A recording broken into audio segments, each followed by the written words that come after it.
D'abord, le diagnostic qu'il fait est parfait. J'ai pas grand-chose à y ajouter.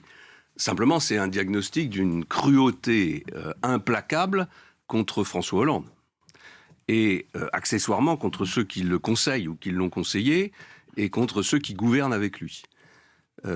Qu'est-ce qu'a fait Emmanuel Macron depuis qu'il est au gouvernement ou depuis qu'il conseille François Hollande? C'est quand même une question qu'on doit se poser.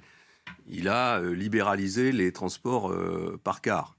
Pour le reste, il a quasiment échoué sur toutes les autres propositions qu'il a formulées. Son dernier échec le plus récent, c'est la manière dont il a géré la tentative de fusion entre Orange et Bouygues. C'est lui, par la position qu'il a prise, qui a fait échouer ce rapprochement. Alors, vous dites qu'il n'y a que des échecs ou des insuffisances, et pourtant il devient avec Bruno Le Maire et quelques autres le symbole du renouveau. Il y a un vrai problème de bilan d'Emmanuel Macron au gouvernement. Après, il y a deux questions qui se posent par rapport à la proposition qu'il fait.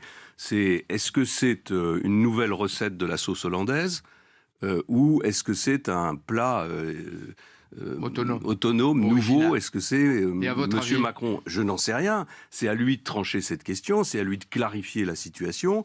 Il faut qu'il fasse, de mon avis, de mon point de vue, avec un peu moins de marketing, parce que pour l'instant, ça fait quand même très produit marketing.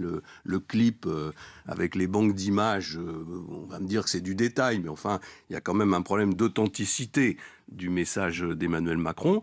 Et puis surtout, si vraiment il est en désaccord complet avec la politique qui est conduite aujourd'hui, il faut qu'il en tire les conséquences. Vous le prendriez pour Premier ministre? Pierre Raffarin dit bon Premier ministre pour Alain Juppé. Vous le prendriez pour Premier ministre, vous? Mais la question ne se pose pas comme ça. Moi, j'ai dit que je voulais une équipe de France. Et que je voulais que cette équipe de France soit composée d'une quinzaine de personnalités qui soient caractérisées par quelque chose de très très nouveau dans la vie politique française. Je voudrais qu'il soit compétent. Mais alors Macron? Voilà. Il faut qu'il prouve qu'il est compétent. Il n'a pas prouvé qu'il était compétent. Pour l'instant, dans l'action qui est la sienne au gouvernement, encore une fois, on a fait, vous vous souvenez, tout un plat de la fameuse loi Macron qui devait relancer l'économie française. J'avais même proposé de la voter en lui demandant d'accepter 5 amendements que j'avais déposés. Ces 5 amendements ont été rejetés. La loi aboutit à très peu de choses. Et je vois avec intérêt que les 5 amendements que j'avais déposés, en gros, c'est le projet de loi El Khomri tel qu'il a été présenté donc, on va en parler tout à l'heure. Donc, un mois. Emmanuel Macron va parler ce soir sur France 2. Vous lui dites d'être clair, au moins il s'émancipe ou il rentre dans le rang.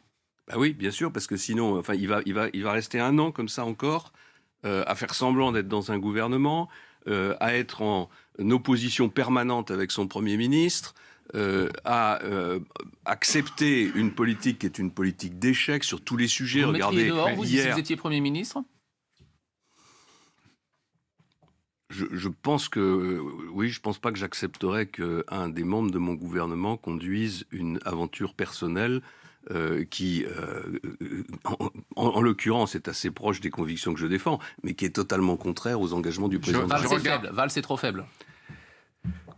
En tout cas, on sent son agacement, son énervement, sa colère qui monte, et ça a tendance, de mon point de vue, à altérer son jugement. Comme vous doutez de sa compétence, la compétence d'Emmanuel Macron, vous ne le voyez pas comme... Je dis en tout cas qu'il n'a rien démontré jusqu'à maintenant. L'alternative à Manuel Valls ou à François Hollande.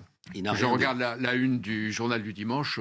Hollande ou Macron, c'est pas ça le problème, c'est pas ça le choix. Non, c'est d'autant plus pas ça le choix que si François Hollande n'était pas candidat à l'élection présidentielle, je pense qu'il y aurait un candidat de gauche.